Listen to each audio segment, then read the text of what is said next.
بسم اللہ الرحمن الرحیم وصلی اللہ علی النبی الکریم رب اشرح لی صدری ویسر لی امری واحلل عقدۃ من لسانی یفقہوا قولی۔ آج مارچ 2014 کی 30 تاریخ ہے۔ آج کا ٹاپک ہے حقیقت پسندی یا ریئلسٹک اپروچ۔ میرے مطالعے کے مطابق آج کے مسلمانوں میں جو سب سے بڑا آج مسلمانوں کا جو بڑا مسئلہ ہے وہ نہ دوسروں کا ظلم ہے، نہ دوسروں کی کانسپریسی ہے،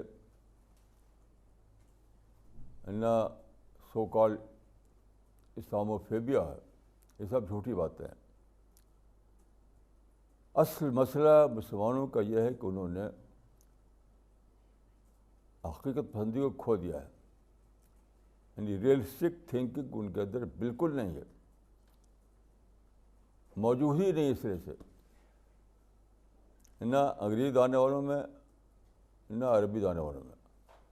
یہ جو لوگ پیدا ہو رہے ہیں مدرسے سے ان میں بھی نہیں ہے، جو پیدا ہو رہے ہیں یونیورسٹی ان میں بھی نہیں ہے۔ میرے علم کے مطابق ساری مسلم دنیا میں کوئی ایک شخص بھی نہیں ہے جو صحیح معنوں میں اس کے اندر حقیقت پسندی ہو۔ یہ سب بڑا مسئلہ۔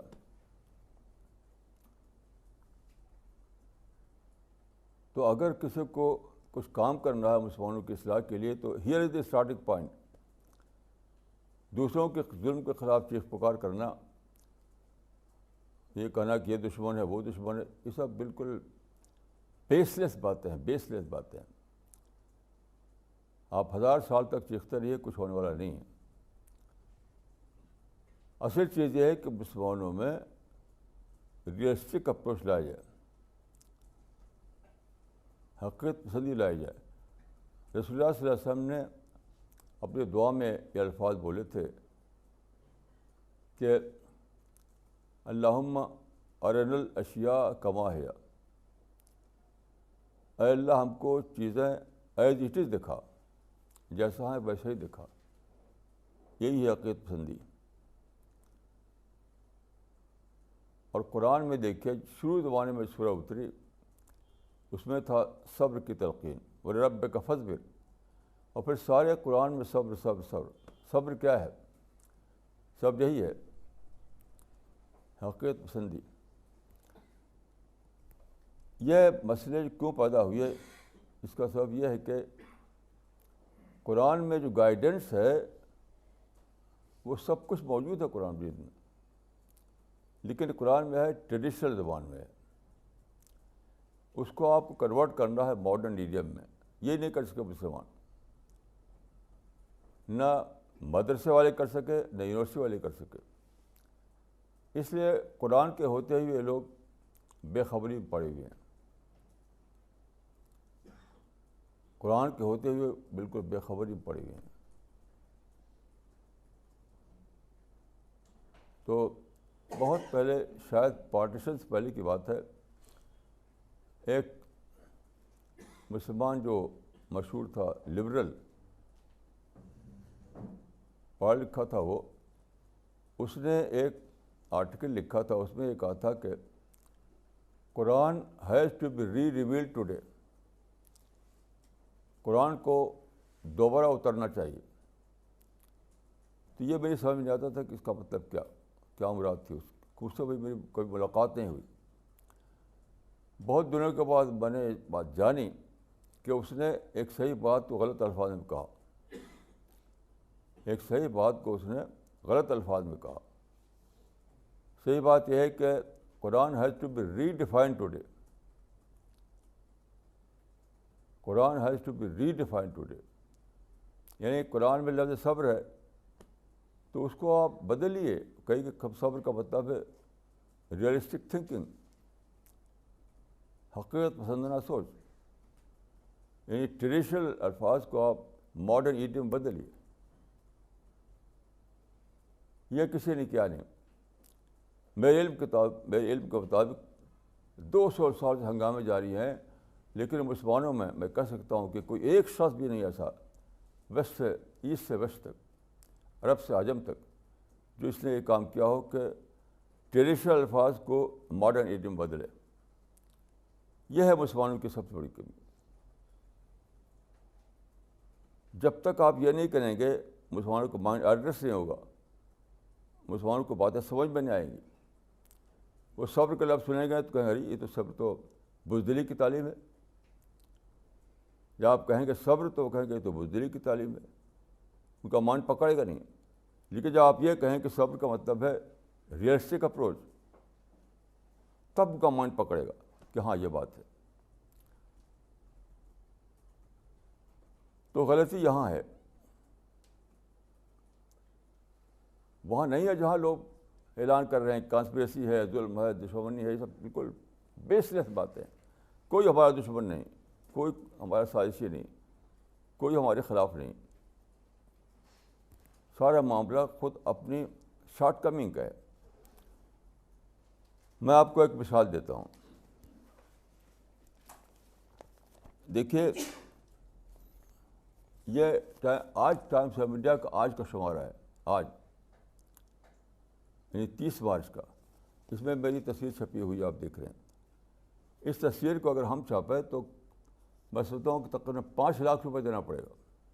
یعنی فرنٹ پیج پر ایسی تصویر چھاپنے کے لیے تقریباً 5 لاکھ روپے دینا پڑے گا. اور فری میں چھاپا ہے انہوں نے, فری میں چھاپا ہے. اس کے پیچھے لمبی کہانی ہے. اس سے آپ سمجھیے کہ مسئلہ کہاں ہے. میں دلی آیا 1967 میں.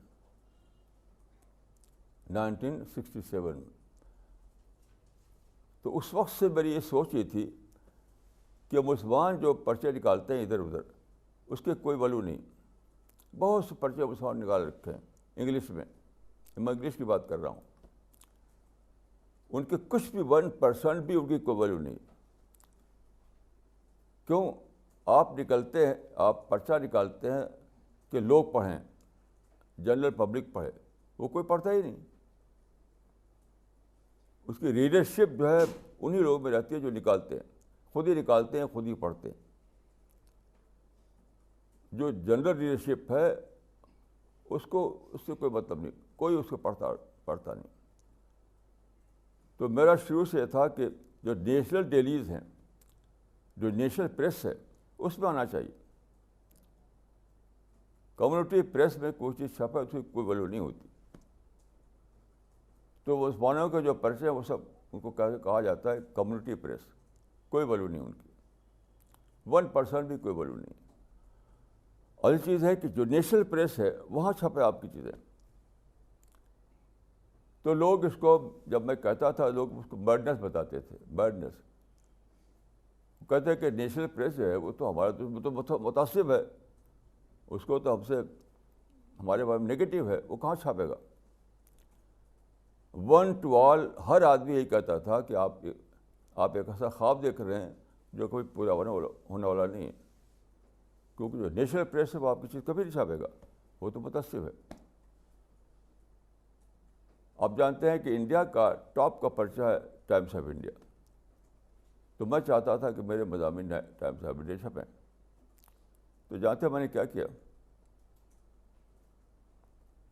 30 سال کی ایفرٹ کی تب جا کے پرچہ میرا پہلا مضمون چھپا تھا ٹائمس آف انڈیا میں, اور آج ریگولر چھپتا ہے. 30 سال کی ایفرٹ کے بعد میں نے یہ کیا کہ میں ڈیلی ٹائمس آف انڈیا پڑھنے لگا. ایک زمانہ تھا کہ میں ڈیلی 8 اخبار پڑھتا تھا, 8 اخبار, اس میں سے ایک ٹائمس آف انڈیا ہوتا تھا. تو ڈیلی میں ٹائمس آف انڈیا پڑھتا تھا کہ اس کا ٹیسٹ کیا ہے, اس کے ریکوائرمنٹ کیا ہے, اس کا کن چیزوں کو سلیکٹ کرتا ہے چھاپنے کے لیے. تو 30 سال بیت گئے یہ جاننے کے لیے, اور بھیجتا تھا ان کے لیے, لکھتا تھا مضمون. پہلا مضمون جو چھپا ہے ہمارا ٹائمس آف انڈیا میں, وہ چھپا ہے 15 ستمبر 1997 کو. جو 67 سے لے کر 97 تک 30 سال ہیں. 67 سے لے کر 97 تک 30 سال ہے. 30 سال تک میں ٹائم آف انڈیا پڑھتا رہا ڈیلی. تب میرا پہلا مضمون چھپا ٹائمس آف انڈیا میں 15 ستمبر 1997 کو. اس وقت گری لال جین ٹائمس آف انڈیا کے ایڈیٹر تھے. ان کو بھی مسلمان کہے تھے تو بڑا متاثر ہے. گری لال جین نے میرا پہلا مضمون چھاپا. اس کا ٹائٹل تھا ناٹ بائی گریوینسز الون. مطلب شکایت کافی نہیں, ناٹ بائی گریوینسز الون. یہ مضمون شامل ہے میری کتاب Indian Muslims a positive outlook میں. اس کو آپ پڑھ سکتے ہیں.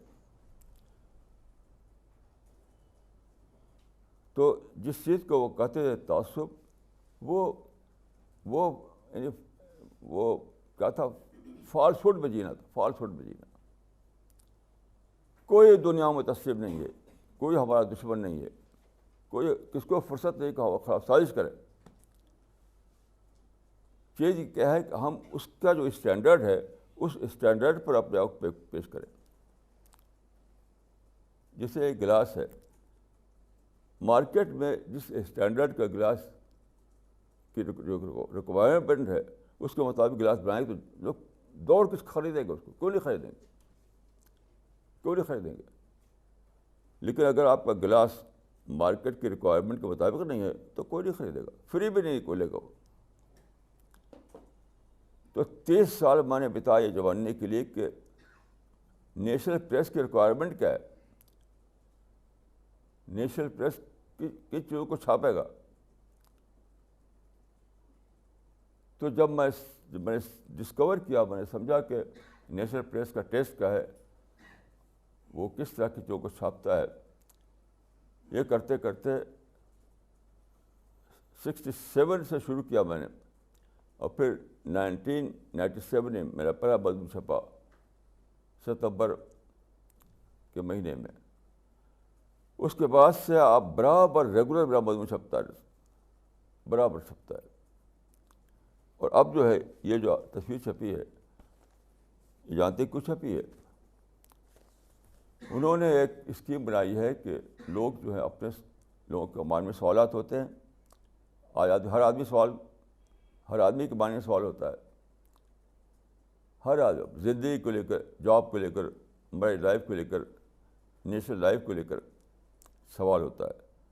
تو انہوں نے کچھ لوگوں کو, چند لوگوں کو گرو بنایا ہے کہ ان گروؤں سے سوال کر کے پوچھو. تو دیکھیں آج سب سے نمبر 1 میں بنا دیا انہوں نے, نمبر 1 بنا دیا. میرا ٹیلی فون نمبر اس میں ہے اور اس میں میرا فوٹو ہے کہ آپ کے جو کوشچنس ہیں ان کو آپ چاہتے ہیں ان کو رائٹ آنسر, تو ان سے کانٹیکٹ کیجیے. یہ ہے زندگی کا طریقہ, یہ ہے صبر کا طریقہ.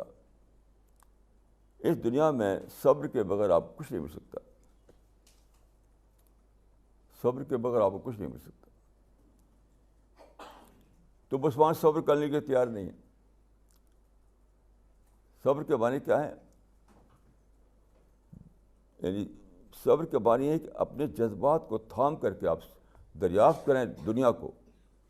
اپنے جذبات میں نہ جئیں آپ. لوگ جیتے ہیں اپنے جذبات میں, اپنے ایموشنس میں, اپنے سینٹیمنٹ میں. نہیں, اس کے باہر آئیے,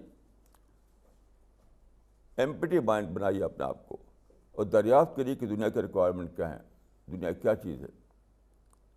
کل لوگوں فی انفسہم قولا بلیغا. دنیا ایسی بات کہے جس سے دنیا کا مائنڈ ایڈریس ہو. یہ کرتے نہیں مسلمان, پھر شکایت کرتے ہیں. یہاں سے ایک امریکہ تک میں کہہ سکتا ہوں کہ کوئی ایک بھی آدمی نہیں جو ایسی چیز لکھ سکے جس کو آج کا انسان پڑھے. خود ہی لکھتے ہیں, خود ہی پڑھتے ہیں, خود ہی لکھتے ہیں, خود ہی پڑھتے ہیں. مجھے یاد آتا ہے ایک صاحب کا قصہ. وہ ایک امریکی تھے, میں جو سخت بولتا ہوں، کوئی ایک آدمی نہیں، تو کسی کو شک ہو تو مجھے بتائے وہ آدمی، وہ کون آدمی ہے، اسی کتاب لاؤ مجھے دکھاؤ. جس کو تکلیف ہوتی ہو، جو افینڈ ہوتا ہو، تو مجھے اس آدمی کا نام بتاؤ، اس کی کتاب دو. میں ایسا نہیں مانوں گا بغیر کتاب دیکھے ہوئے. تو امریکہ میں ایک شخص تھا، اس کا نام تھا اسٹیو اسکلر. اسٹیو اسکلر، اس نے اسلام قبول کیا. اپنا نام اس نے رکھا مصطفیٰ. مصطفیٰ. تو جب میں پرانی دلی میں ہوا کرتا تھا جمیت بلڈنگ میں، تو میرے پاس چند بار آئے تھے وہ. یہاں آنے کے بعد تو ان سے ملاقات نہیں ہوئی. تو وہاں انہوں نے مجھ سے کہا تھا کہ اسلام قبول کرنے کے بعد میں عرب ملکوں میں گیا، عرب ملکوں میں یعنی مسلم کنٹریز میں، اور 11 سال تک میں ان کے درمیان رہا. 11 سال تک. اور اس نے عربی سیکھ لی، یعنی باقاعدہ عربی بولتا تھا وہ. تو اس نے ایک ملاقات میں کہا تھا، اس کی آنکھوں میں آنسو آ گئے تھے، کہ 11 سال تک مسلمانوں کے تجربے کے بعد میں اتنا غمگین ہوا کہ میرا جی چاہا کہ میں اسلام چھوڑ دوں. اب تک اس کے الفاظ میں یاد ہیں. اس نے کہا تھا، کنت محزونا جدا حتی ظننت ان اخرج من الاسلام.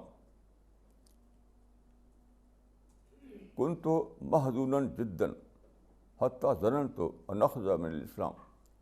یعنی میں بہت زیادہ غمگین ہوا، یہاں تک کہ مجھے خیال ہوا کہ میں اسلام ہی چھوڑ دوں. تو اسلام کو ٹیکسٹ میں پڑھا اس نے، قرآن اور حدیث میں، تو اسلام نے اس کو اٹریکٹ کیا. اور جب وہ مسلمانوں میں گیا تو وہ بہت زیادہ بدل ہو گیا. تو سارا جو راز ہے مسلمانوں کی پستی کا، وہ یہ ہے کہ مسلمانوں نے اس اصل تعلیم کو چھوڑ دیا جو اسلام کی تعلیم ہے، صبر. صبر کا مطلب کیا ہے؟ اپنے جذبات کو تھام کر، اپنے سینٹیمنٹ کو روک کر جائزہ لینا کہ دنیا کیا ہے، لوگ کیا ہیں، لوگوں کی سوچ کیا ہے. اسی کو کہا جاتا ہے ریئلسٹک اپروچ، حقیقت پسندی. اب میں آپ کو ایک اور مثال دیتا ہوں. مسلمانوں نے بے شمار آرٹیکل اور کتابیں چھاپ رکھی ہیں کہ جو تہذیب جدید ہے، ماڈرن سویلائزیشن، وہ مسلمانوں کی دین ہے. فخر کے ساتھ کہتے ہیں وہ ہماری دین ہے. سارے عرب سے عجب تک سارے مسلمانوں کو سوچے یہ ہے فاسٹ فوڈ میں جینا. اس معاملے کو میں کب سمجھا کہ کیا مسلمانوں کا، اگر مسلمانوں کی دین ہوتی تو مسلمانوں کا مقام ہوتا آج کی دنیا میں. ایک طرف تو یہ کہتے ہیں کہ ہمارے ساتھ دنیا جو ہے، یعنی ہمارے کوئی وزن نہیں دیتی، ہمارے کوئی ویٹ نہیں دنیا میں، اور دوسری طرف کہ ہم دینے والے ہیں دنیا کو. یہ اس زمانے میں پڑھتا تھا میں، تو مولانا الطاف حسین علی بہت بڑے عالم بھی تھے، شاعر بھی تھے، سر سید کے ساتھیوں میں تھے وہ.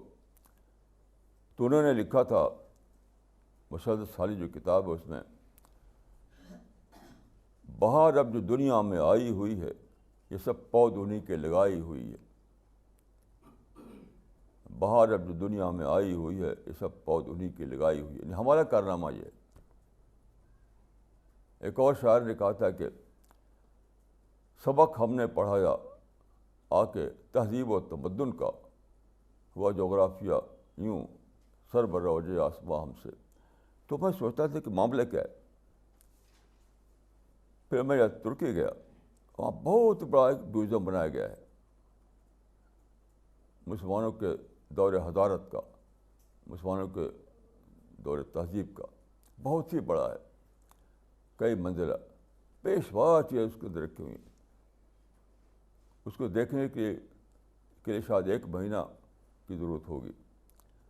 تو خیر جب میں نے اس کو دیکھا تب میری سمجھ میں راز آیا. وہ سارے آئٹم جو مسلمانوں نے اپنے دور حضارت میں یا اپنے دور تہذیب میں بنائے تھے بغداد میں اور اسپین میں، اس کے اصلیات یا اس کا ماڈل وہاں رکھا گیا ہے، یا تو ان کا اصل یا ان کا ماڈل رکھا گیا ہے وہاں.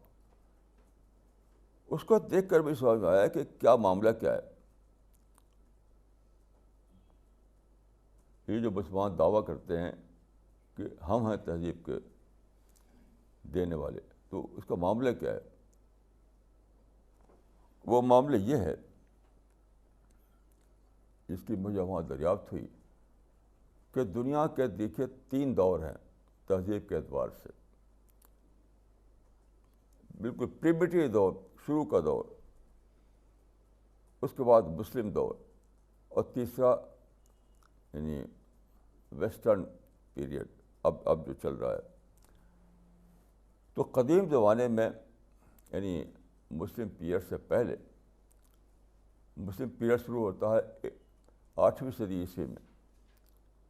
مسلم پیریڈ جو تہذیب کا ہے وہ 8ویں صدی عیسوی میں شروع ہوتا ہے. تو اس سے پہلے دنیا میں کیا تھا؟ جو چیزیں نیچر میں جیسی ہیں ویسے ان کو استعمال کرنا. مثلاً جنگلوں میں گھوڑے تھے، انہوں نے پکڑ کر ان کی سواری کیا. انہوں نے جنگلوں میں لکڑی تھی، ان کو کاٹ کر انہوں نے استعمال کیا، گھر بنائے. تو نیچر میں جو چیزیں ہیں ان کو ایز اٹ از اس سے حاصل کر کے ان کو استعمال کرنا، یہ تھا ٹریڈیشنل دور. مثال کے طور پر دیکھیے، ایک انسان کو ضرورت تھی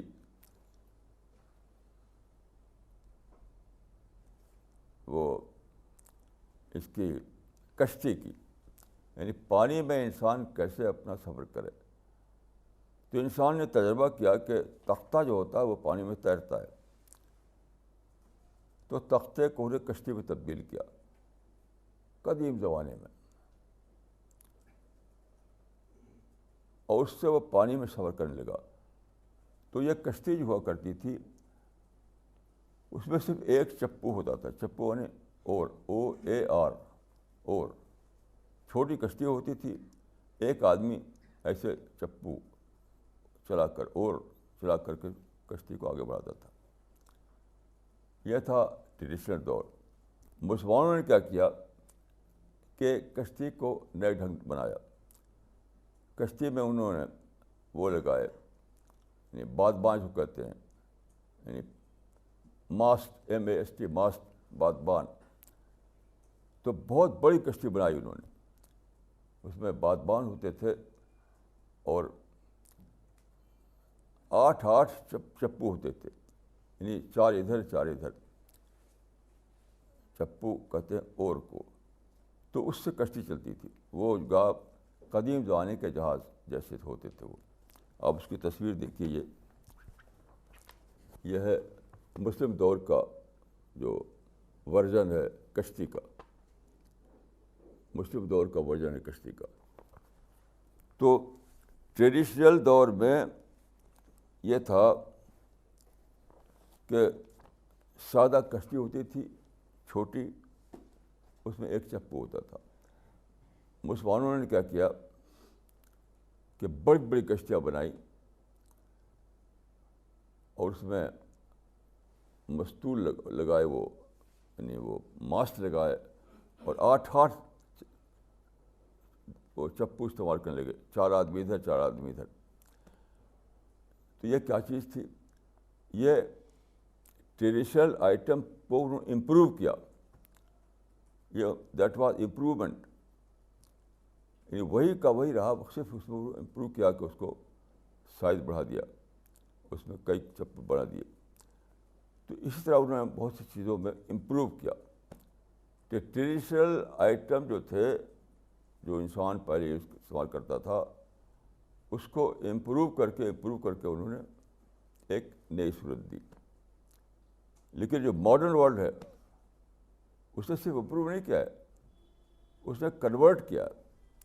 دیکھیے، ایک امپروومنٹ، ایک کنورژن، یعنی میٹر کنورٹ یا پاور میں.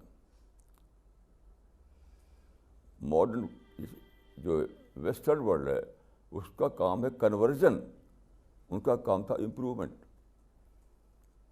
یعنی آج انہوں نے کیا کیا کہ پانی کو اسٹیم پاور میں کنورٹ کر دیا. میکنائزیشن آف پاور اس کو کہیے، یا تو پانی کو انہوں نے بھاپ میں تبدیل کیا، بھاپ کو اسٹیم پاور بنا دیا. That was conversion. تو مسلمانوں نے کنورژن تک نہیں پہنچایا تھا دنیا کو، امپروومنٹ تک پہنچایا تھا. ٹریڈیشنل آئٹم کو امپروو کر کے انہوں نے کچھ نئی صورت دے دی. ویسٹ کا کام ہے اس نے کنورٹ کیا، نیچر میں جو لاز تھے ان کو دریافت کیا، نیچر میں جو طاقتیں تھیں اس کو دریافت کر کے انہوں نے پانی کو اسٹیم پاور بنا دیا. جو چیز پانی سے پہلے اس کو اسٹیم پاور بنا دیا. اب جہاز چلنے لگے اسٹیم پاور سے، تیز دوڑنے لگے، وہ ہواؤں کے مخالفت کے باوجود دوڑنے لگے. پھر بہت چیزیں بنائی اسٹیم پاور سے انہوں نے. تو مسلمان فالسوڈ میں جیتے ہیں، اس لیے انہیں پتہ ہی نہیں کہ کیا معاملہ تھا. وہ سب چاہتے کہ ہم ہی نے کیا. بالکل فالسوڈ میں جیتے ہیں. انہیں پتہ نہیں ہے کہ مسلمانوں کا جو کنٹریبیوشن تھا وہ یہ تھا کہ ٹریڈیشنل آئٹم کو امپروو کرنا، اور ویسٹ کا ٹریڈیشن ہے کہ نیچر کو کنورٹ کرنا، میٹر کو کنورٹ کرنا. یہ ان کا ہے. ایسی میں ایک اور مثال دیتا ہوں آپ کو. مثلاً انسان کو ضرورت تھی کہ اس کے پاس رات کو روشن کرنے کے لیے کوئی سامان ہو، رات کے اندھیرے کو روشن کرنے کے لیے کچھ سامان ہو. تو قدیم انسان نے دیے بنائے. میں نے اپنے بچپن میں دیے دیکھے ہیں. تو مٹی کا دیا ہوتا تھا، اس میں تیل ڈال دیا اور ایک اس میں سوت ایک یا کپڑا کچھ ایسے رکھ دی اور اس میں آگ لگا دیا، تو وہ جل رہا. ایک کھلا یعنی دیا، اس سے روشنی لیتے تھے. لیکن وہ دیا جو تھا ہوا چلے تو بجھ جائے، پانی چلے تو بھی بجھ جائے. تو مسلمانوں نے اپنے دور میں یہ کیا کہ لیمپ بنائے، یعنی شیشے سے کور. جیسے یہ ہے، اب یہ چاروں طرف شیشہ ہے، اس طرح کے لیمپ بنائے انہوں نے. اور اس کے اندر انہوں نے رکھا یعنی خاص طرح کا جو بجائے دیے کے ایک اور ڈھنگ سے انہوں نے بتی رکھی، اوپر بھی کور. تو دیے کو لیمپ میں تبدیل کرنے کی وجہ سے یہ ممکن ہو گیا کہ وہ پانی میں بھی جلے، ہوا میں بھی نہ بجھے اور روشنی دیتا رہے. تو مسلمانوں نے پہلی بار بغداد اور قرطبہ کے سڑکوں پر اسٹریٹ لائٹ بنائی، کیونکہ دیا جو تھا وہ اسٹریٹ لائٹ نہیں بن سکتا تھا اس سے. اب دیے کے ذریعے اسٹریٹ لائٹ نہیں کر سکتے تھے، لیکن انہوں نے پھر ایک کھمبا بنایا اور کھمبے میں اس کے اوپر لیمپ لگایا جو پانی میں بھی نہ بجھے، ہوا میں بھی نہ بجھے. تو مسلمانوں نے پہلی بار اسٹریٹ لائٹ وجود دی، بنائی. لیکن یہ کیا تھا؟ یہ امپروومنٹ تھا. وہ امپروومنٹ تھا، یعنی قدیم دیے کو انہوں نے امپروو کر کے لیمپ میں تبدیل کر دیا. لیکن مغرب نے کیا کیا؟ مغرب نے کنورٹ کیا. یہ جو بجلی ہے ایک کنورژن ہے. یہ مثلا انگلش سائنٹسٹ تھا فریڈے، مائیکل فریڈے. وہ اپنے لیبارٹری میں ٹیسٹ کر رہا تھا. اس میں اسے ڈسکور کیا کہ الیکٹران فلو کرتے ہیں. تو اس نے ڈسکور کیا کہ اگر ہم میگنیٹک فیلڈ اور موشن کو یکجا کریں تو الیکٹران فلو کرنے لگتے ہیں، اور اسی کا نام ہے بجلی. کہا جاتا ہے کہ electricity means flow of electron. Electricity means flow of electron. تو نیچر میں ایک چیز تھی موجود کہ الیکٹران خاص حالات میں وہ الیکٹران فلو کر سکتے ہیں.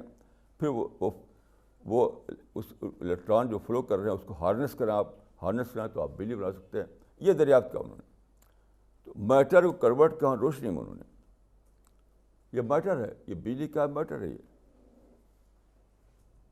تو مسلمانوں کا کیس تھا امپروومنٹ، اور ویسٹ لوگوں کا کیس ہے کنورژن. انہوں نے جیسے آپ دیکھتے ہیں ہوائی جہاز کیا ہے، میٹر کنورژن ہے ہوائی جہاز، میٹر کنورژن ہے مشین، میٹر کنورژن ہے کار، یہ سب میٹر کنورژن ہے. تو تہذیب کے دو دور، تہذیب کے تین دور ہیں. ایک وہ دور جب بالکل ٹریڈیشنل حالت میں انسان جیتا تھا، جو ہے بظاہر نیچر میں اسی کو استعمال کرنا. پھر مسلمانوں نے امپروو کر کے انہوں نے کچھ چیزیں بنائیں. لیکن ویسٹرن پیپل جو ہیں انہوں نے چیزوں میٹر کنورٹ کر کے ایک اور شکل دے دی. وہ چیزیں موجود تھیں نیچر میں، لیکن مسلمان اس کو دریافت نہیں کر سکے تھے. تو یہ بہت بڑی چیز ہے کنورژن. یہ جو آپ موبائل ہاتھ میں لیے رہتے ہیں، جو کیمرہ تصویر لیتا ہے، یہ سب کا کنورژن ہے. ہوائی جہاز کنورژن ہے، موٹر کار کنورژن ہے، موبائل کنورژن ہے، لیپ ٹاپ کنورژن ہے، وہ کمپیوٹر کنورژن ہے.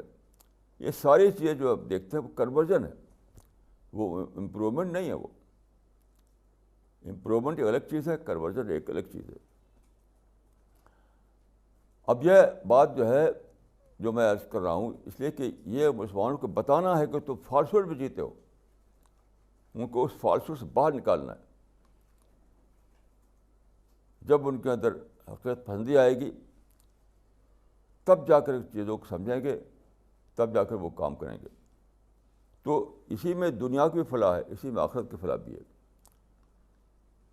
مثلا آج دیکھیے، آج ساری دنیا کے مسلمان کیا ہیں؟ جیتے ہیں نفرت میں، خاص طور پہ ویسٹ سے نفرت. امریکہ از اینیمی نمبر ون آف اسلام. عرب سارے کیا کہتے ہیں؟ امریکہ عدو الاسلام رقم واحد. یہ فالسوڈ میں جینا ہے. انہی لوگوں نے تو آپ کو یہ سب چیزیں دی ہیں.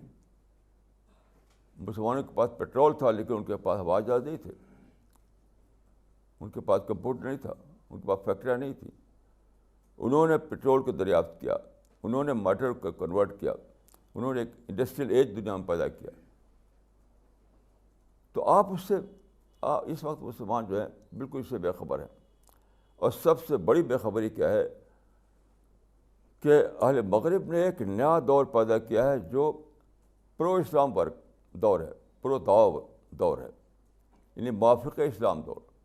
ایک نیا دور ہے موافق اسلام دور. کس طرح؟ وہ یہ ویسٹرن لوگ ہیں جو دنیا میں فریڈم لائے ہیں، ریلیجس فریڈم. اس سے پہلے دنیا میں ریلیجس فریڈم نہیں ہوتی تھی. وہ ڈیموکریسی لائے ہیں، اس سے پہلے دنیا میں ڈیموکریسی نہیں ہوتی تھی. وہ اوپننس لائے ہیں، اس سے پہلے دنیا میں اوپننس نہیں ہوتی تھی. وہ پرنٹنگ پریس لائے ہیں، پرنٹنگ پریس سے پہلے موجود نہیں تھا. وہ کمپیوٹر لائے ہیں، اس سے پہلے کمپیوٹر موجود نہیں تھا. وہ الیکٹرانک لائے ہیں، اس سے پہلے موجود تھا الیکٹرانک. وہ ماڈرن جو یہ جس کو کہتے ہیں ایج آف کمیونیکیشن وہ لائے ہیں، جو اس سے پہلے موجود نہیں تھا. یہ سب کیا ہے؟ اسلام کے اسلامک دعویٰ کے لیے ایک ایکسپلوژن ہو گیا ہے. ایکسپلوژن، دعویٰ ایکسپلوژن.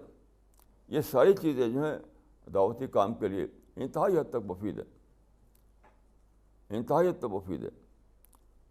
آپ غور کیجیے، قرآن میں لکھا ہوا ہے کہ ارأیت الذی ینہیٰ عبدا اذا صلی. اس کو پڑھیے قرآن مجید میں، ارأیت الذی ینہیٰ عبدا اذا صلی. دیکھو اس شخص کو جو ایک بندے کو روکتا ہے نماز پڑھتے ہوئے. یعنی حرم میں جب کوئی نماز پڑھتا تھا اس کو مارتے پیٹتے تھے. اچھا، آج آپ کو کوئی نماز پڑھنے سے روکتا ہے؟ میں جاتا ہوں جگہ مندروں میں، وہ کہتے ہیں کہ نماز پڑھ لو.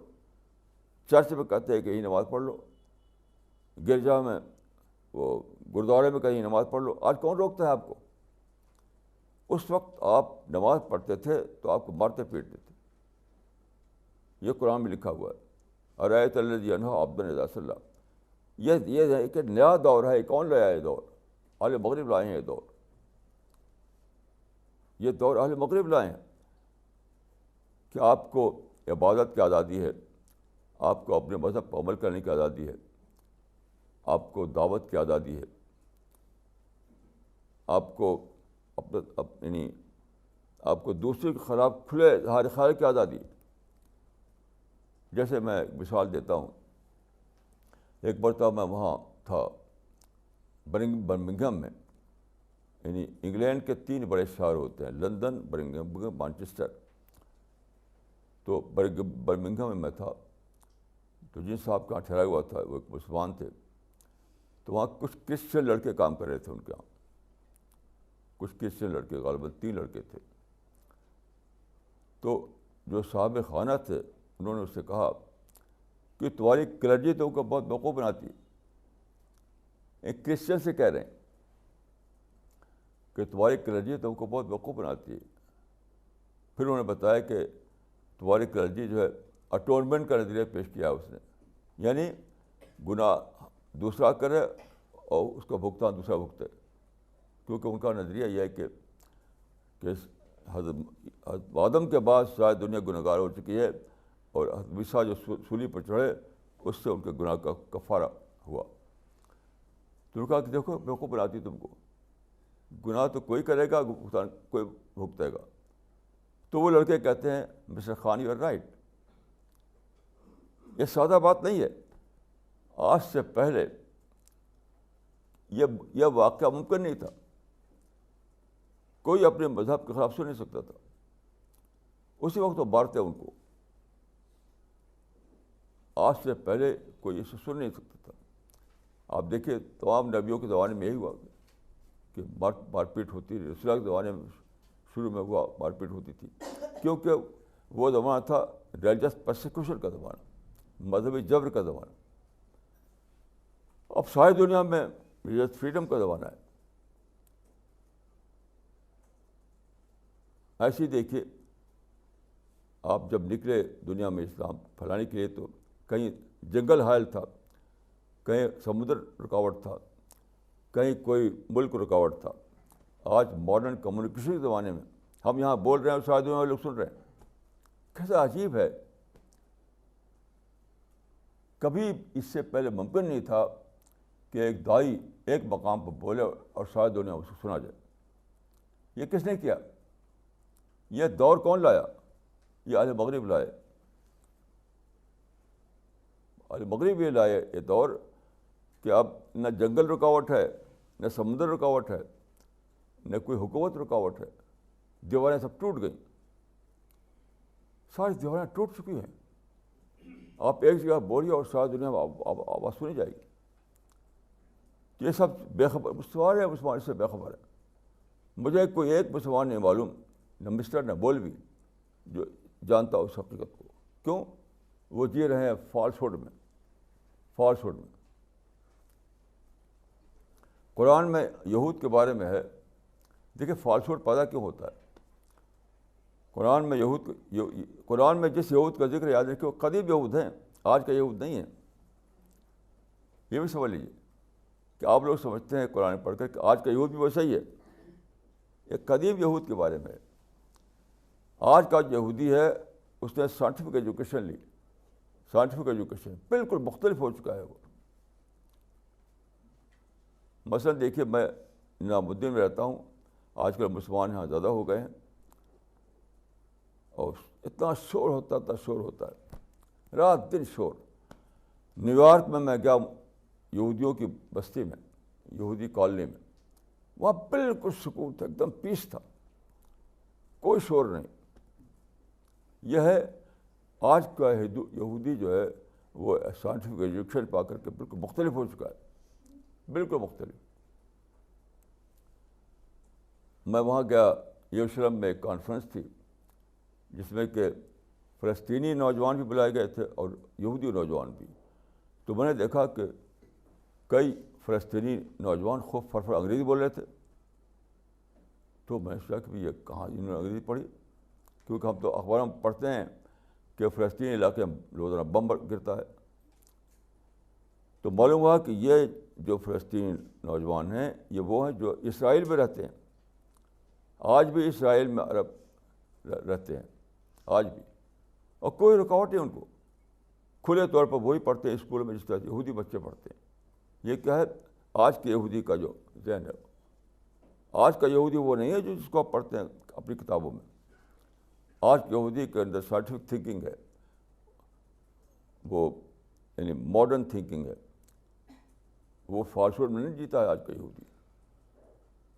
اور مسلمان ابھی تک فالسوڈ میں جی رہے ہیں. انہیں کچھ خبر نہیں کہ آج کی دنیا میں کیا ہو رہا ہے. خود اسرائیل میں دعوت کے مواقع اسی طرح ہیں جس سے انڈیا میں مواقع ہیں. خود اسرائیل میں کیوں آج کا اسرائیل جو ہے وہ سائنٹیفک ایجوکیشن نے اس کو بالکل بدل دیا. وہ یہودی نہیں ہے جو مارتا پیٹتا تھا پہلے. آج آپ اسرائیل جائیں, وہاں آپ اعلیٰ ایجوکیشن لیں, وہاں آپ دعویٰ ورک کریں, وہاں آپ نماز پڑھیں, وہاں آپ دینی سرگرمی دکھائیں, کوئی رکاوٹ نہیں, کچھ بھی رکاوٹ نہیں. تو یہودی جو ہے سائنٹیفک ایجوکیشن نے ان کو بدل دیا. لیکن مسلمان ویسے کہ ویسے آپ بھی مسلمان وہی حالت ہے ان کی. تو ایک لفظ ہے جس کو کہتے ہیں جوئش سپرامزم, جوئش سپرامسزم کتابیں لکھی گئی ہیں, یعنی یہودی احساس برتری, جوئش سپرامسزم. تو جوئش سپرامسزم تو اب کم ہے, لیکن اب مسلم سپرامسزم زیادہ ہے. احساس برتری میں جینا, ہم ہی سب کچھ تھے. تو آج مسلمانوں کو پریزنٹ میں تو حاصل نہیں ہے, تو پاسٹ میں جو ان کی گلوری تھی, ان کا امپائر تھا, اس کو لے کر کہتے ہیں کہ ہم تھے. تو ایک ایسی گلوری جو جا چکی ہے اس میں جیتے ہیں مسلمان. اس کو کہتے ہیں پیرانویا. آج سارے مسلمان پیرانوئک کریکٹر بن گئے ہیں, وہ گزری ہوئی گلوری میں جیتے ہیں. ان کا آدمی کہتا ہے کہ ہم ہیں جنہیں دنیا کو تاج محل کی خوبصورتی دی, ہم ہیں جنہیں دنیا کو لال قلعہ کی عظمتیں دیں, ہم ہیں جس نے دنیا کو قطب مینار کی بلندیاں دیں. ان بازی کی جو فخر کرنا, یہ ہے فالسوڈ میں جینا. مسلمانوں کو اس فالسوڈ سے نکالنا ہے, تب ان کے اندر کوئی نئی بگننگ شروع ہوگی, ورنہ کوئی بگننگ ہونے والا نہیں ہے.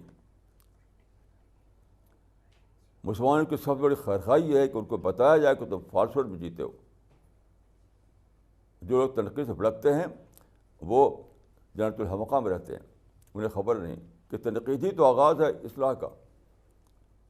اور لوگ تنقید سے بھڑکتے ہیں, میں سمجھتا ہوں کہ وہ آخری حد تک بے خبر ہیں حقیقتوں سے. کیونکہ تنقید نہیں تو نیا آغاز بھی نہیں, تنقید نہیں تو اصلاح بھی نہیں. تو میں مسلمانوں میں ایک نیا آغاز اگر لانا ہے تو تنقید کو اچھی چیز سمجھ کے قبول کرنا ہے, نہ کہ کوئی بری چیز. تو سوچیے, اس کو غور کیجیے, اور سوچ کر کے اپنی زندگی کی پلاننگ کیجیے. تو میری دعا ہے کہ اللہ تعالیٰ مجھ کو آپ کو توفیق دے کہ ہم باتوں کو سمجھیں اور فالسوڈ میں جینا ختم کریں. اقول قولی ھذا واستغفر اللہ لی ولکم اجمعین.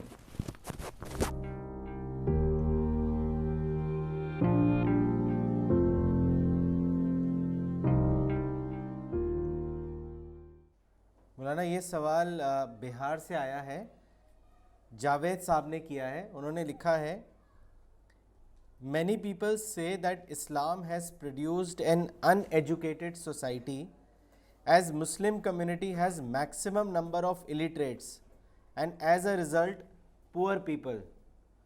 Maulana, I want to know your opinion on this. دیکھیے, سب سے بڑی غلطی یہ ہے کہ اسلام اور مسلمان کو ایک سمجھنا. جیسے یہ کتاب جو بنے دی, یہ کتاب ہے مسلمانوں کے بارے میں, نام اس کا ہے اس کا اسلام. ایکویٹ کرتے ہیں مسلمانوں کو اسلام سے. تو اسلام آج بھی ویسے ہے جیسا کہ وہ 7 سینچری میں تھا, لیکن مسلمان جو ہے دوسری کمیونٹی کی طرح سے ان پر بھی زوال آئے گا. جو حدیث میں ہے کہ لَتَتَّبَعُنَّ سُنَنَ مَنْ كَانَ قَبْلَكُمْ, یہاں بھی میں کہوں گا کہ اس کو ماڈرن ایڈیم بدلیے, یعنی ٹریڈیشنل الفاظ کو ماڈرن ایڈیم بدلیے. اس کا مطلب ہے کہ تم پر بھی زوال آئے گا جس طرح یہود پر زوال آیا. تو مسلمانوں کو آپ سمجھتے ہیں کہ ویسے مسلمان آج بھی ہیں جو 7 سینچری AD میں تھے. یہ تو زوال یافتہ قوم ہے, تو زوال یافتہ قوم یہی سب ہوگا. تو اسلام جو ہے ایز این آئیڈیالوجی انٹیکٹ ہے, لیکن مسلمان تو ان کا ڈی جنریشن ہو چکا ہے, زوال پر آ چکا ہے. اس حقیقت کو مانیے, تب مسلمانوں میں کوئی نیا دور شروع ہوگا. اگر آپ سمجھیں کہ مسلمان وہی ہیں جو 1000 سال پہلے تھے, تو کبھی کوئی اصلاح نہیں ہوگی. اسلام کو الگ کیجیے, مسلمان کو الگ کیجیے. اسلام ایک آئیڈیالوجی ہے, اس کا ایک بک ہے, اس کا ایک ٹیکسٹ ہے, وہ آج بھی انٹیکٹ ہے, آج بھی ویسے ہی جیسا پہلے تھا. لیکن مسلمان جو ایک کمیونٹی ہیں, وہ ان پر 1400 سال جب بیت گئے تو جنریشن آفٹر جنریشن ان کے اندر زوال آیا. اب زوال کے آخری حد پر ہیں وہ. تو اس کا مطلب نہیں کہ زوال میں آ گئے تو ہم اس زوالی میں رہیں گے, نہیں, پھر ان کی اصلاح ہو سکتی ہے. لیکن اصلاح کیا ہوگی جب آپ تنقید کو برا نہ مانیں, تنقید کو اصلاح سمجھیں. اصلاح مسلمانوں کی سب سے بڑی مصیبت یہ ہے کہ وہ تنقید کو برا سمجھتے ہیں. ایک شخص تنقید کو برا سمجھتا ہے, مسٹر بھی مولوی بھی. جتنا میں نے تجربہ کیا, چاہے مسٹر ہو یا مولوی ہو, تنقید کو سمجھتے ہیں کہ بری چیز ہے. تنقید ہی تو اصلاح کا آغاز ہے, تنقید ہی اصلاح کا آغاز ہے. تو تنقید کو ٹیبو بس سمجھیے, تنقید کو سوچیے کہ اس نے کہنے والے نے کیا کہا, بات پر غور کیجیے. یہ نہ دیکھیے کہ تنقید ہے. سارے مسلمان بھی جیتے ہیں اپنے عادی اکابر میں, ہر ایک نے اکابر مان رکھے ہیں, اسی میں جیتے ہیں سارے مسلمان, مسٹر بھی مولوی بھی. اس سے آپ لوگ باہر نکالیے. تو اس حقیقت کو اچھی طرح جان لیجیے کہ اسلام الگ ہے, مسلمان الگ ہے. اسلام انٹیکٹ ہے, مسلمان زوال کا شکار ہو چکے ہیں. اور مسلمان کو دوبارہ نکالنے کی ضرورت ہے کہ آپ تنقید کریں, ان کا تنقید جائزہ لیں, کرٹیکل اسٹڈی کریں, تب ہوگا نیا آغاز. مولانا اگلا سوال احمد آباد سے کیا ہے محمد سلیم صاحب نے. انہوں نے لکھا ہے, Maulana you always emphasise on developing universal outlook. Please tell me how one can develop a universal outlook. دیکھیے, ہر چیز میں جیسے کلمہ ہے لا الہ الا اللہ, یعنی پہلے نفی ہے پھر اس بات ہے. پہلے آپ یہ کہتے ہیں کہ کوئی دوسرا خدا نہیں ہے, تب کہتے ہیں کہ اللہ رب العالمین خدا ہے. یہاں بھی وہی چیز ہے. اپنی غلطی کو دریافت کیجیے, اپنی ڈی کنڈیشننگ کیجیے, اپنے آپ کو آپسوں سے باہر لائیے, تب نیا آغاز ہوگا. اس کے بغیر کوئی آغاز نہیں. آپ چاہیں کہ جو ماضی سے جو آپ کو ملا ہے, یعنی ورثہ, اسی میں جیتے بھی رہیں, اسی میں فخر بھی کرتے رہیں, اور نیا آغاز بھی ہو جائے, تو یہ ناممکن ہے. پہلے اپنے یعنی جو کنڈیشن ہی کو توڑیے. جو ذہن بن گیا ہے آپ کا, اس ذہن کو توڑیے, نئی سوچ اپنے لائیے. تو پہلے لا الہ ہوگا, پھر الا اللہ ہوگا, پہلے نفی ہوگی پھر اس بات ہوگا. مانا رومی کا جو مثنوی ہے وہ کا ایک شعر اسی معنی میں ہے کہ چوں بنائے کوہنا آبادہ کنن اولن تعمیر را ویراں کنن. یہ مستی مولانا روم کا شعر ہے, چوں بنائے کوہنا آبادہ کنن اولن تعمیر را ویراں کنن. یہ مطلب ہے اس شعر کا.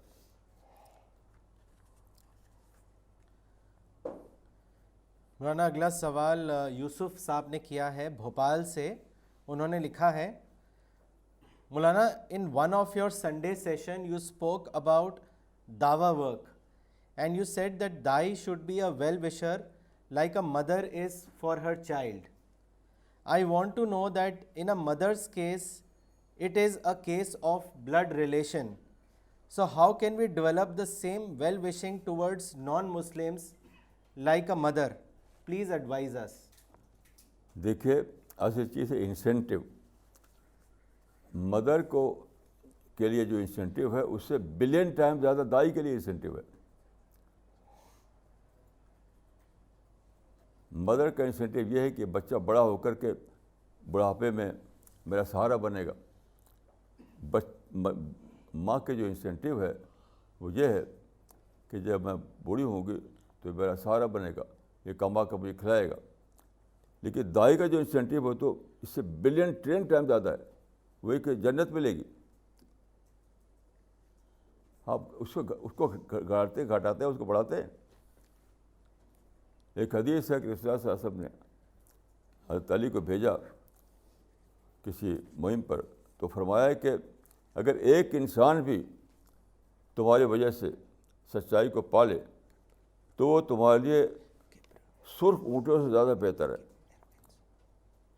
اس قدیم زمانے میں سرخ اونٹ بہت بڑی چیز سمجھا دیتے، آج کہا جائے گا کہ بلین ٹریلین ڈالر سے بھی زیادہ بہتر ہے. لوگوں نے ڈسکور نہیں کیا دعوت کی اہمیت کو. دعوت تو پیراڈائز کا گیٹ ہے، اس کی ڈسکوری نہیں کیا. ماں کو کیا ملنا ہے بچے سے؟ بہت تھوڑی سی چیز ملے گی، کچھ کما کھلا دے گا وہ. لیکن دائی اگر سچی دعوت دے، اور سچی دعوت کے لیے ویلیویشن ہونا بہت ضروری ہے، تو وہ تو آپ کے لیے جنت دروازہ کھولنے والا ہے، اٹرنل پیراڈائز کا دروازہ کھولنے والا. اس سے بلین ٹرین سے بھی زیادہ بڑی چیز ملتی ہے دائی کو اپنے مدعو سے محبت کر کے.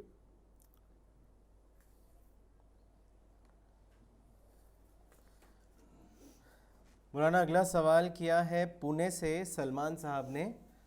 انہوں نے لکھا ہے، Maulana you always display positivity and tell others also to do the same. Please tell us what is your secret formula. دیکھیے سیکرٹ فارمولا کچھ بھی نہیں ہے. لوگوں نے اللہ رب العالمین کو دریافت نہیں کیا، سب بے خبر ہیں. میرے تجربے کے مطابق کوئی ایک بھی شخص نہیں ہے مسلمانوں میں جس نے اللہ رب العالمین کو دریافت کیا. یہ سارے مدرسے اور سارے مسجدیں جو بھرے ہوئے ہیں بارش لوگوں سے، کچھ نہیں جانتا کوئی آدمی اللہ رب العالمین کیا چیز ہے. نہ مسٹر جانتا ہے، نہ مولوی جانتا ہے. اگر آپ اللہ رب العالمین کو دریافت کر لیں تو اس کے بعد لازماً یہی چیز پیدا ہوتی ہے جس کو آپ نے فرمایا، پازیٹیو تھنکنگ. میرے تجربے کے مطابق اگر کوئی انسان ہو چھپا ہوا کسی، تو میں نہیں جانتا اس کو. میری اتنی لمبی عمر ہے، میں نے کسی ایک انسان کو نہیں پایا، نہ مسجد مدرسے میں، نہ یونیورسٹیوں کالجوں میں، جس نے واقعتاً اللہ رب العالمین کو دریافت کیا. تو پازیٹیو تھنکنگ کہاں سے آئے گی؟ تو سب سے پہلی چیز ہے کہ آپ اللہ رب العالمین کو دریافت کیجیے. اس کے بعد لازماً آئے گی. جس طرح گلاب کا پھول آپ لائیے آپ گھر میں تو لازماً خوشبو آئے گی. یہ نام کہنے کہ آپ گلاب کا پھول لائیں اور خوشبو نہ آئے. گلاب کے پھول کے ساتھ ساتھ خوشبو آتی ہے.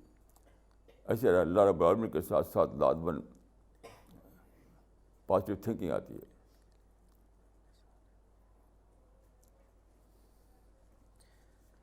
مولانا اگلا سوال لینے سے پہلے ایک کامنٹ پڑھنا چاہیں گے جو غازی پور سے توفیق خان صاحب نے لکھا ہے. انہوں نے لکھا ہے، مولانا صاحب میں الرسالہ قاری ہوں. آپ کا جو لٹریچر ہے وہ ماڈرن ایڈیم میں ہوتا ہے جو کہ پوری طرح سے سمجھ میں آتا ہے. اللہ سے دعا ہے کہ وہ آپ کو لمبی عمر دے. مولانا اگلا سوال شاہ نواز ظفر صاحب نے کیا ہے دلی سے. انہوں نے لکھا ہے، آپ نے اپنی کتاب الاسلام میں لکھا ہے کہ مستر یعنی جو اضطراب کی حالت میں ہو اس کی دعا اللہ امیجیٹلی قبول کرتا ہے، اور دیگر مومن کی دعا کی قبولیت کے لیے عمل صالح بھی چاہیے. یہاں مستر سے مراد کیا ہے، اس کو واضح کریں.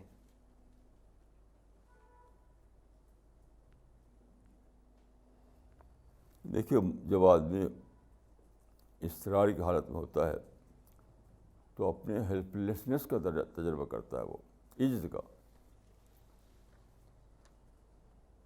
کا تجربہ. اور عجز کا تجربہ حقیقت اگر کسی کو ہو جائے تو اللہ سے بہت قربت ہو جاتی ہے. بس پھر وقت طرف یعنی اپنے عجز کو دریافت کرو اور اللہ سے قریب ہو جاؤ. مسلمانوں میں تو میں نے کسی کو پایا نہیں جس نے اپنے عجز کو دریافت کیا ہو، چاہے مسٹر ہو یا مولوی. کوئی مجھے نہیں ملا، ایک بھی نہیں ملا. اگر کہیں ہے تو مجھے اس کی خبر نہیں. چونکہ عجز کی دریافت ہی نہیں ہوئی تو قربت خداوندی کہاں سے ہوگی؟ عز ایک قابل دریافت چیز ہے، یاد رکھیے. جس طرح دوسری چیزیں قابل دریافت ہیں، عز بھی قابل دریافت ہے. لوگوں کو معلوم ہی نہیں کہ عز کیا چیز ہے. تو اپنے عز کو دریافت کیجیے. مستر آدمی جو ہوتا ہے وہ عز کی آخری حد پہ ہوتا ہے. تو اپنے عز کو دریافت کیے، اس کے بعد اپنے آپ ساری چیزیں آپ کے اندر آ جائیں گی. اور آپ ہماری کتابیں پڑھیے. ہماری کتاب میں اسی کی تو تشریح ہے. ہماری کتابیں جو ہے اسی بات کی تشریح ہے کہ ہاؤ ٹو ڈسکور عز. مولانا اگلا سوال کیا ہے دلی سے محمد خورشید عالم صاحب نے. انہوں نے لکھا ہے how did the westerners become the innovators? What was the source of their innovation? Did they get idea to innovate from Islam? Second, اسلام بس خالی بس یہی ہے، لوگوں کو پتہ ہے کہ فخر ہمارے حصے میں آنا چاہیے. فخر جو ہے ہمارے حصے میں آنا چاہیے. سب سے بڑی برائی یہ ہے کہ آپ فخر اپنے حصے میں ڈالنا چاہیں. وہ انسان نہیں ہے، ان کو اللہ نے پیدا کیا ہے، آپ ہی کو پیدا کیا ہے. یعنی مسلمان سمجھتے ہیں کہ ہمارا پیدا کرنے والا تو اللہ ہے، باقی ان کا پیدا کرنا شیطان ہے. یہ سوچ جو ہے اتنی زیادہ ڈرٹی ہے، اتنی ڈرٹی ہے کہ اللہ کبھی اس کو معاف نہیں کرے گا اس سوچ کو.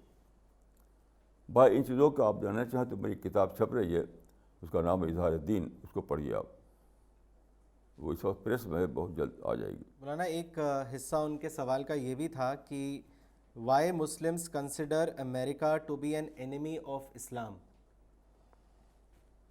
اسی فالس ہوڈ کا حصہ ہے، اسی فالس ہوڈ کا حصہ ہے.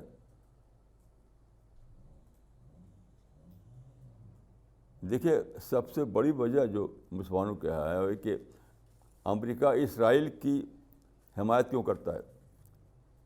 تو سوال ہے کہ امریکہ پاکستان کی حمایت کیوں کرتا ہے؟ 60 برس سے پاکستان میں ایک ہی مدد بجی رہا ہے. تو امریکہ اگر اسرائیل کی حمایت کرتا ہے تو آپ سوچیے کہ پاکستان کی حمایت کیوں کرتا ہے. اور 7 ملین مسلمان کیوں رہتے ہیں ٹھاٹھ سے امریکہ میں؟ اس کا وجہ کیا ہے؟ تو امریکہ اپنے انٹرسٹ کو جہاں دیکھتا ہے، جہاں انٹرسٹ اسرائیل سے اس کو پورا ہو رہا ہے تو اسرائیل کے ساتھ دیتا ہے، جہاں پاکستان سے پاکستان سے دیتا ہے. جو 7 ملین مسلمان وہاں وہ اس کے اس کو لیبر کی ضرورت ہے، وہ لیبر فراہم کر رہے ہیں تو ان کو اپنی جگہ دے لی. اس 7 مسلم جو ہیں امریکہ میں وہ ان کے لیبر کی ضرورت پورا کر رہے ہیں تو ان کو بھی وہ موقع دیے ہوئے. دیکھیے ہر آدمی اپنے انٹرسٹ کو دیکھتا ہے، کوئی دشمن کسی کا نہیں ہوتا. کسی انسان کو یہ فرصت نہیں کہ آپ سے دشمنی کرے. یہ نظریہ ہی باطل ہے، بالکل جھوٹ ہے. ہر آدمی اپنے انٹرسٹ کو دیکھتا ہے. اب آپ کو کہیں خلاف پڑ جاتا ہے اس کا انٹرسٹ تو آپ کا دشمن ہے. وہ اپنے انٹرسٹ کو حاصل کرنا چاہتا تھا. اتفاق کی بات ہے کہ آپ کو کہیں ٹھوکر لگ گئی. تو یاد رکھیے اپنی ڈکشنری سے نکال دیجیے لفظ دشمنی اور کانسپریسی، اور صحیح لفظ اس کے رکھیے. ہر انسان اپنے انٹرسٹ پہ چل رہا ہے. آپ بھی انٹرسٹ چل رہے ہیں، مسلمان بھی اپنے انٹرسٹ پہ چل رہے ہیں. تو کہیں آپ کا انٹرسٹ دوسرے سے موافقت کر جائے گا، کہیں مخالفت کر جائے گا، تو وہ اتفاقی بات ہے. کوئی کسی کا دشمن نہیں، کسی کو فرصت نہیں کہ وہ کسی کی دشمنی کرے. ہر آدمی کو خود اپنی ترقی، بچوں کو ترقی دینا ہے، اپنے گھر کو بنانا ہے. یہ نظریہ بالکل بیس لیس ہے، بالکل بیس لیس ہے کہ فلاں دشمن ہے، فلاں دشمن ہے. کوئی دشمن نہیں ہے. ہر آدمی اپنے اپنے. میں نے آپ کو مثال دی کہ اگر اسرائیل کی حمایت کرنے کی وجہ سے امریکہ دشمن بن گیا تو پاکستان کی حمایت کیوں کرتا ہے؟ وہ 7 ملین مسلمانوں کو اپنے یہاں جگہ دیے ہوئے خوب کھا کما رہے ہیں. وہ کیوں؟ تو اپنے انٹرسٹ کی وجہ یہ بھی کر رہا ہے، انٹرسٹ کی وجہ وہ بھی کر رہا ہے. انٹرسٹ کا لفظ دونوں کو ایکسپلین کرتا ہے. مولانا اگلا سوال دمام سے ہے، مس امت المعز نے کیا ہے. انہوں نے لکھا ہے ماشاء اللہ, very comprehensive talk on realistic living. I request Maulana Sahab to give a message for those living in Arab countries.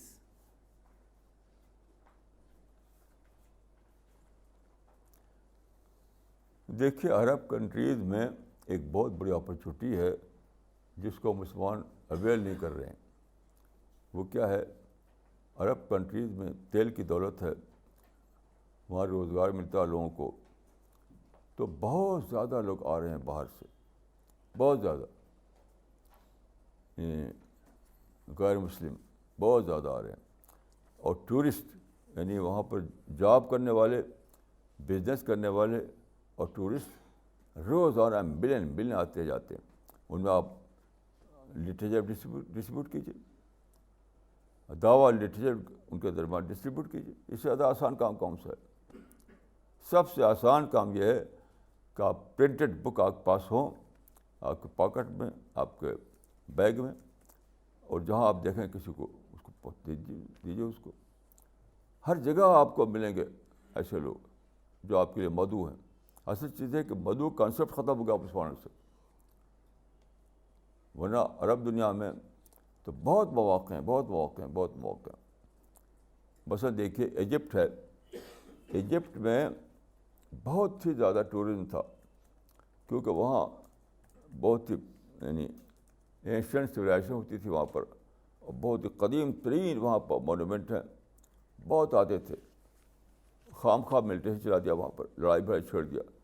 اگر یہ مسلمان لڑائی بھڑ نہ چھیڑتے تو وہاں تو یعنی وہی سرخ کوٹوں کو ہاتھ کرنے کا موقع تھا. یہ سارے لوگ جو آتے ہیں بطور ٹورسٹ کے یا بطور یعنی بزنس کے, ان کے درمیان آپ اسلام پھیلائیے. اور سب سے آسان یہ ہے کہ پرنٹڈ بکس اپنے پاس رکھے, ان کو دیتے رہیے ان کی زبان میں, ہر ایک کی زبان میں تیار کیجیے کتابیں. اصل چیز ہے کہ لوگوں کے اندر دعوت کا انسینٹیو نہیں ہے, دعوت کا جذبہ نہیں ہے, اسپرٹ آف دعوت لیک کر رہی ہے, نہ کہ اپرچونیٹی آف دعوت. یہ مسئلہ. مولانا اگلا سوال ڈاکٹر نجمہ صدیقی نے کیا ہے دلی سے. انہوں نے لکھا ہے, Muslims who are living in falsehood don't realize that they are living in falsehood as everyone around them is practicing the same. How can we change the situation in a realistic manner? Please advise us. دیکھیے ہمارے mission میں اللہ کے فضل سے یعنی ہزاروں لوگ ہیں جو پوری دنیا میں وہ اس سے آپشن سے باہر آ گئے, اس آپشن سے باہر آئے ہیں کیونکہ انہوں نے ہمیں لٹریچر کو پڑھا, ہمارے لیکچر کو سنا. یہ کیجیے, اور زیادہ پڑھائیے, اور زیادہ لوگوں کو کہیے کہ وہ لیکچر کو سنیں. جس طرح سے ابھی اتنے سارے لوگ اس آپشن سے باہر آئے ہیں, اور بھی آئیں گے اس آپشن سے باہر. سب سے آسان طریقہ یہی ہے. مولانا اگلا سوال کیا ہے اجمیر سے ڈاکٹر سفینہ تبسم نے. انہوں نے لکھا ہے, مولانا صاحب, Muslims today get offended whenever we discuss anything with them. Please advise us as to what our approach should be so that their hearts soften up towards our criticism. دیکھیے یہ تو تاریخ ہے کہ آدمی غصہ ہو جاتا ہے. رسول اللہ صلی اللہ علیہ وسلم نے مکہ میں جب دعوت شروع کی تو لوگ غصہ ہو گئے, اور اتنا زیادہ مخالف یہ کہ رسول اللہ کو مکہ چھوڑنا پڑا. لیکن پھر وقت آیا کہ سارے لوگ اسلام کے فولڈ میں آ گئے. تو کام جاری رکھیے, دعا کرتے رہیے, حکمت کے ساتھ اور صبر کے ساتھ دعوت کا کام کیجیے. یہی طریقہ پہلے بھی تھا, یہی طریقہ آج بھی ہے. کوئی دوسرا طریقہ کوئی نہیں ہے. نہ پہلے کوئی دوسرا طریقہ ممکن تھا, نہ آج ممکن ہے.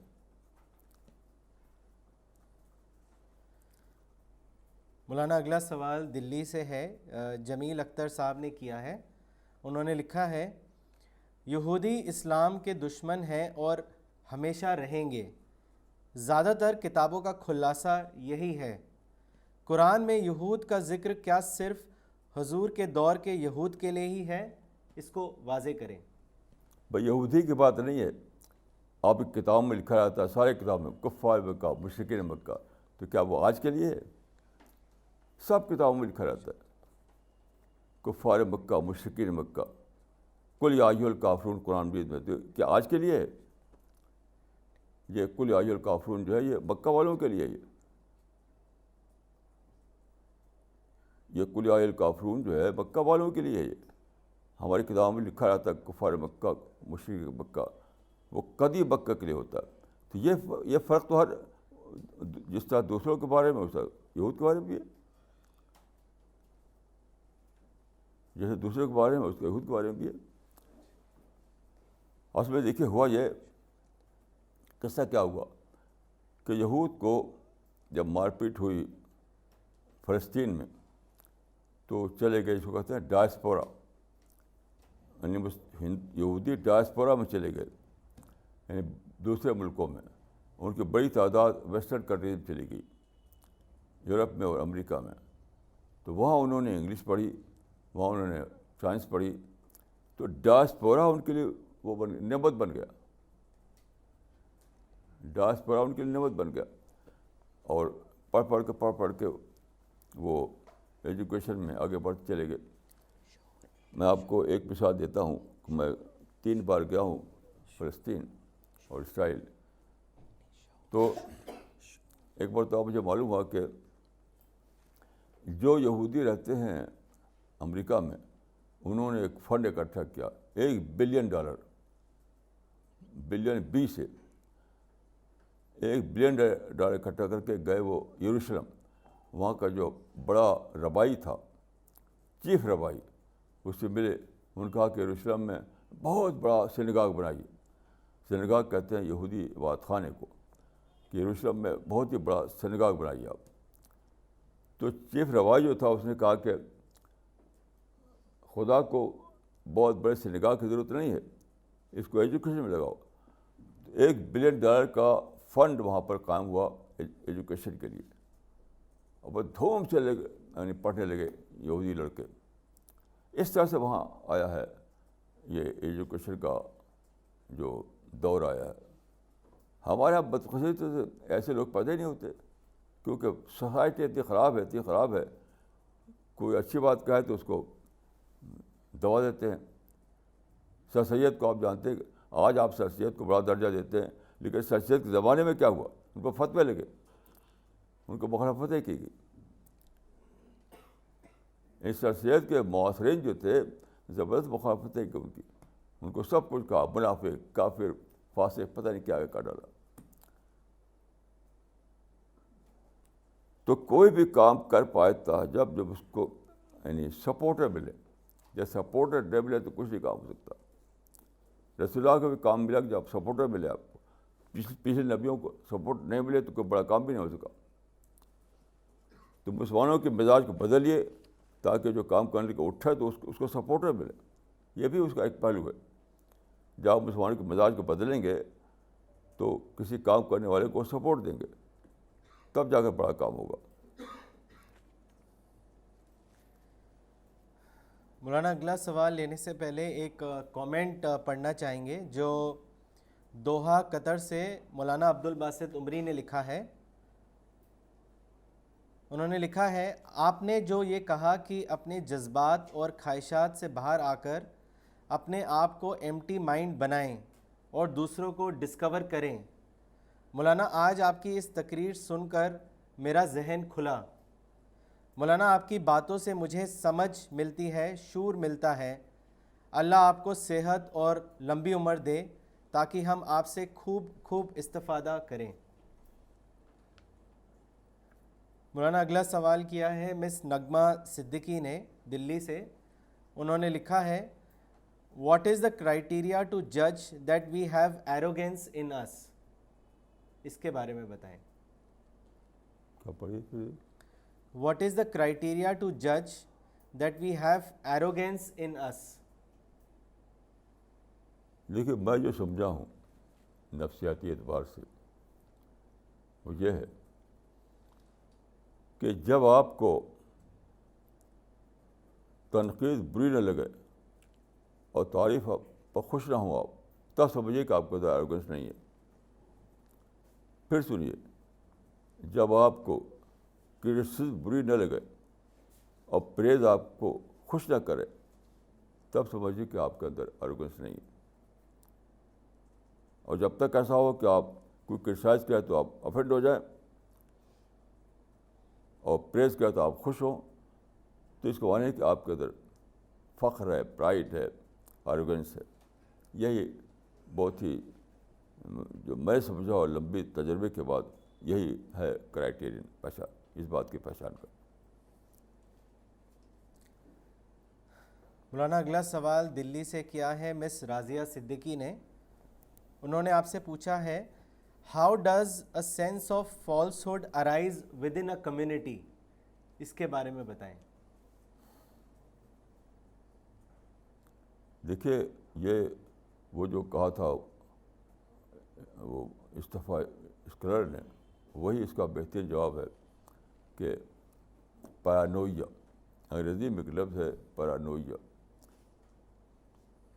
یعنی پارانویا ڈیولپ کرتا ہے. پارانویا کا مطلب ہوتا ہے جس کو ہم کہتے ہیں پرشین میں پیدرم سلطان بود. میرا باپ بادشاہ تھا تو خود تو کچھ ہے نہیں، باپ بادشاہ تھا، اس پر فخر کر رہے ہیں. یہ ہے پارانویا. یہ تو جب بھی آدمی، تو مسلمانوں کا معاملہ یہ ہے کہ ایک زمانہ تھا کہ ان کی حکومتیں تھیں، ان کا امپائر تھا، انہوں نے تاج محل بنایا، لال قلعہ بنایا، قطب مینار بنایا، ایک دور تھا وہ. تو اب تو وہ دور ختم ہو گیا، اب تو کچھ بھی ان کے پاس نہیں ہے.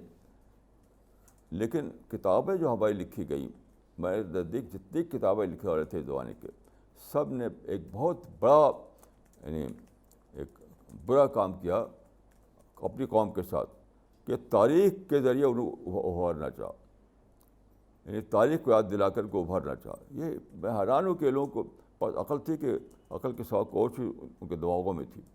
یہ گزری ہوئی تاریخ سے آپ کسی قوم کو ابھاریں گے تو کیا پیدا ہوگا؟ یعنی فالس پرائڈ آئے گا. سارے مسلمان زمانے کے جو ہے، جو لیڈر ہیں جو کتابیں لکھیں، مجھے کسی کا ایکسیپشن نہیں معلوم کہ ماضی کے جو عظمتیں ہیں اس کو یاد دلا کر کے ان کو ابھارنا، اس سے تو فالس پرائڈ پیدا ہوگا.